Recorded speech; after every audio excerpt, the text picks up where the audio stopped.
Hello Noah, thanks for taking time to watch this screencast.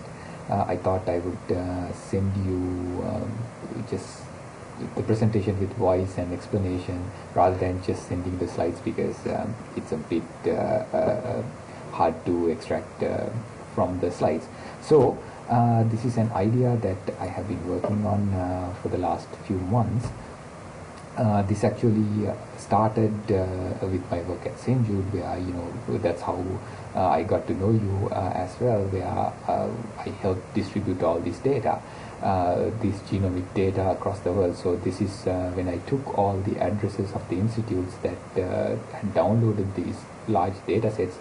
This is what it shows, and each of these institutes actually constitute a very large genomic proteomic institute with a lot of high performance computing. But there's a lot of other research institutes in USA and especially in Brazil, where they do a lot of cancer research, but they can't download this data, or they can't use this data because they don't have the infrastructure to do so.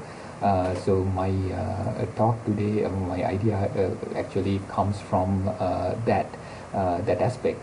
So right now we have a few different sequence read archives. Okay, so I'm pretty sure that you're familiar with all of these.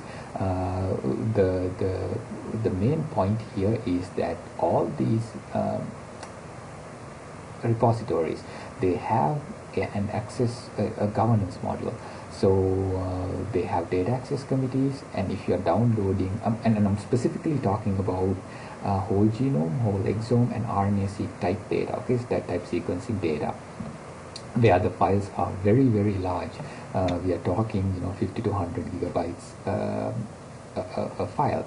So a lot of scientists download this data from these repositories, but they have to send an application per data set and wait a couple of months before you even hear back, and then download the data, which takes another few weeks, and then finally process it to run it through the pipelines that the bioinformatics pipelines that that they use or they have built. So the main point here is that we would download terabytes worth of data, and in the end, most of the people, I know for a fact, us, when at St. Jude, when we downloaded the data, we downloaded it just to look at one genomic locus or maybe a couple of loci. So the whole point is that we are downloading these terabytes of data after waiting for 6, 7, 8 months just to look at these specific regions, just to look at the sequences of these specific regions. So what if we do this?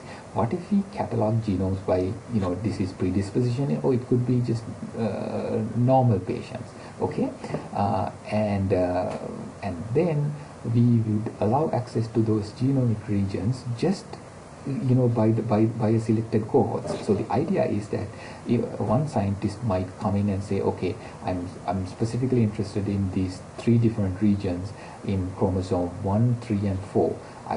I just want the sequences for those.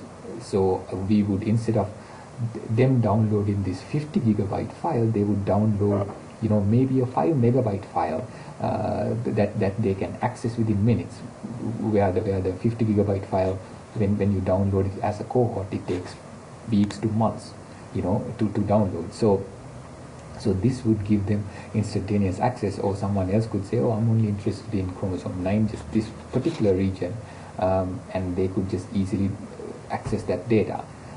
So access the sequences, actually, okay, aligned sequences. So that's the idea, that's the whole idea. Allow people to give access and gain access, allow scientists to gain access directly, instantaneously, so to speak, for the particular genomic regions for a defined cohort. That's the main idea of this. So how would we govern this? Because we are dealing with genomic data where we have to have some type of governance model. And this is how we would do it. We would first of all, a data requester, a user would apply for an account, and this data requester would have to be an academician, a medical or a medical doctor who's interested in doing research in a particular area. And they would say, okay, I'm applying to your repository now, so this is an account for the repository because I'm interested in this type of research. And the data access committee would review the application and approve or deny. Okay, so if they are approved, they would get an access, get an account to access this web-based interface. So once these people get the, once the scientists get the access, they can go to the website. They could specify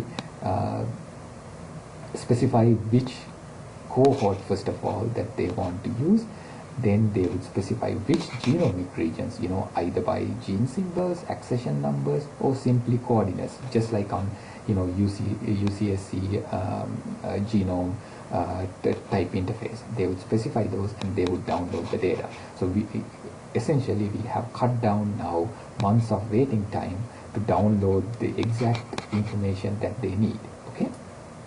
So we are going to have some type of this is the technical background in a nutshell, where we would have one node handling all the requests, and each of the different patients' genome would be cut out into chunks by chromosome. Okay, and then it would be distributed in this huge cluster, so we can make this very efficient, very instantaneous. We can give the scientists instantaneous access to these data that they need. Okay, so that's the whole idea. Now there's two types of needs actually that I would like to ask from you.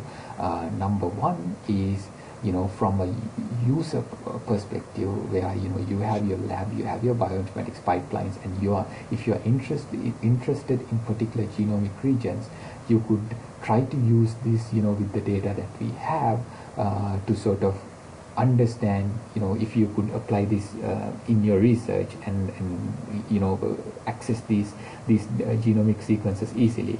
And number two is that we would need some data, genomic sequences to test with. I'm not sure if your lab has generated that type of data that you could share with the consent of patients, but that's another thing. And also any feedback on the concept would be greatly appreciated. Thanks, Noah. So just send me an email when you have some time with what you think. Okay, thank you once again for your time. Bye.